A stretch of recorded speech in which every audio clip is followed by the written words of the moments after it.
This is how you expose hypocrisy. Although Matthew McConaughey is a Hollywood legend, he couldn't be further from the industry's usual values. He's a man of faith, a devoted family man, and someone who proudly stands for traditional principles without any hesitation. But what really set him apart? Well, he's not afraid to call out Hollywood's blatant anti-Christian bias. Today we're covering his bold stances and why they resonate with so many people. As always, please make sure to subscribe and hit the notification bell for more videos just like this. You know, Hollywood is predominantly left-wing and very secular, particularly if you're a fundamentalist Christian or if you have Christian values.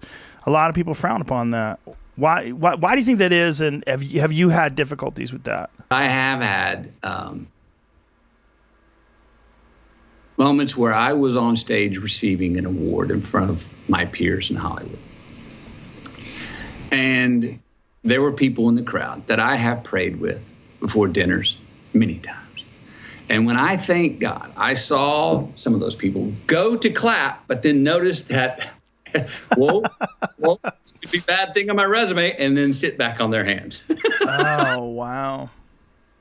And I've seen people read the room and go, whoa, that wouldn't bode well for me in the future. If for getting a job or getting votes or what have you. Hollywood loves to preach about inclusivity, tolerance, and respect. That is, of course, until someone mentions their Christian beliefs. Then suddenly that open-mindedness vanishes. It's almost like there's an unspoken rule. Every belief system deserves respect except for this one. You see it time and again. Celebrities can openly discuss their spiritual journeys as long as they align with trendy, socially accepted worldviews. But the moment someone brings up Jesus, the energy shifts. The same people who demand tolerance start looking uncomfortable as if faith is something outdated or even offensive. Let's be real, if a celebrity openly speaks about their Christian beliefs, they're either met with awkward silence or actual backlash. They're labeled as preachy or out of touch. Meanwhile, actors and musicians can push literally any other ideology, no matter how extreme, and still get applause for being brave.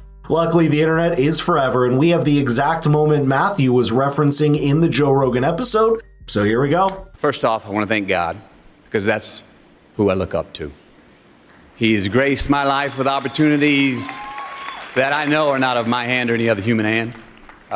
He has shown me that it's a scientific fact that gratitude reciprocates.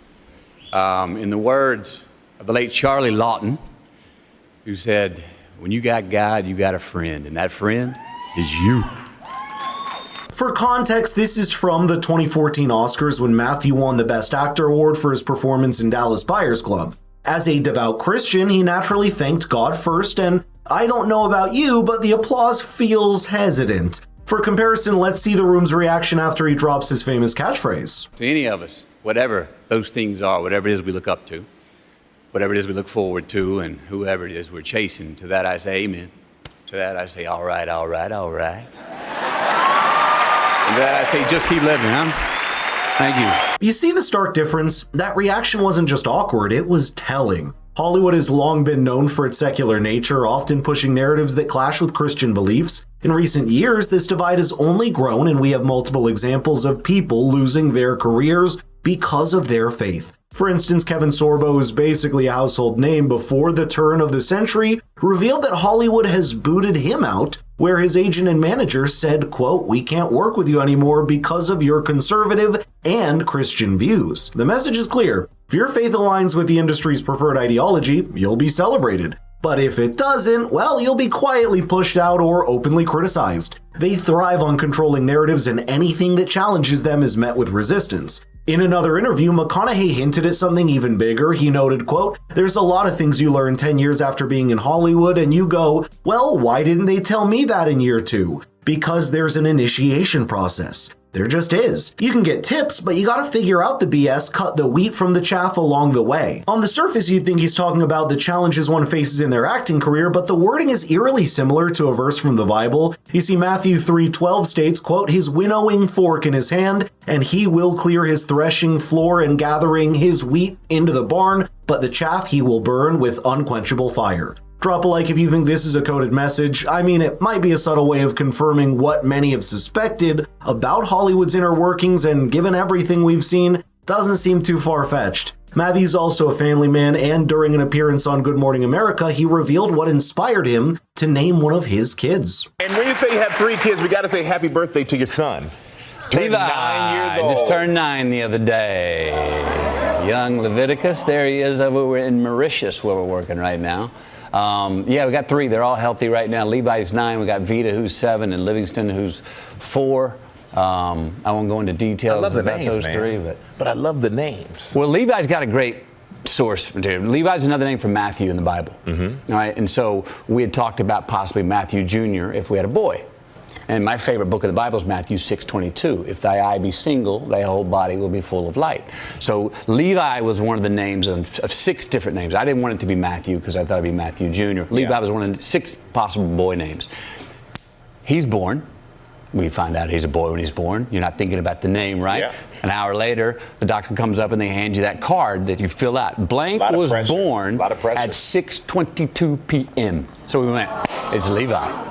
This man just gets it. In recent years, the entertainment industry has been pushing the narrative that traditional family life is outdated or even undesirable. Take the way parenthood is portrayed in many modern films and TV shows. Having kids is often depicted as a burden, something that ruins dreams, drains freedom, or holds people back. Meanwhile, characters who choose not to have kids are often written as the enlightened ones, the ones who escape the trap of family life. Celebrities reinforce this off-screen as well, with many proudly declaring that they have no interest in having children because they're too focused on themselves or their careers. You have people like Oprah Winfrey, Chelsea Handler, and Miley Cyrus publicly speaking about choosing not to have children, framing it as an act of empowerment.